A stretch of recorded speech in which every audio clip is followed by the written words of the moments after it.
చూసావా ప్రకృతి విపత్తు? నీ మతం, నీ దేవుడు, నీ అధికారం, నీ గర్వం, నీ డబ్బు, నీ హోదా, నీ అహంకారం, నీ ఇల్లు కట్టుకునేటప్పుడు నువ్వు చూసే వాస్తు ముహూర్త బలం ఏది ఏది ఏది ఇక్కడ పనికిరాలేదు. గుళ్ళు, గోపురాలు, మసీదులు, చర్చిలు దేనికి మినహాయింపు లేదు. రాజు బంటు అనే తేడా లేదు. ప్రకృతి ముందు అంతా సమానమే అన్న విషయం గుర్తుపెట్టుకో. వాస్తవానికి ఒక పేదవాడు ఇల్లు కూలితే మహా అయితే చిన్న చిన్న గాయాలు మాత్రమే. అదే ధనవంతుడు ఇల్లు కూలితే కనీసం శవం కూడా దొరకదు. ఇది గుర్తుపెట్టుకో.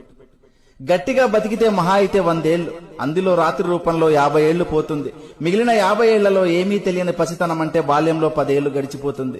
మిగిలిన 40 ఏళ్లలో చిట్ట చివరి వృద్ధాప్యంలో దినదిన గండంగా 5 ఏళ్లు గడిచిపోతుంది.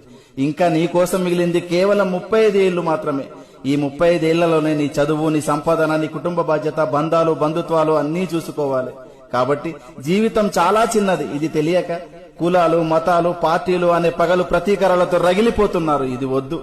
సాధ్యమైనంత వరకు నీ శక్తి మేరకు నీ సమాజానికి నీకు గుర్తుగా ఏదో ఒక మంచి పని చేసే వెళ్ళిపోదాం.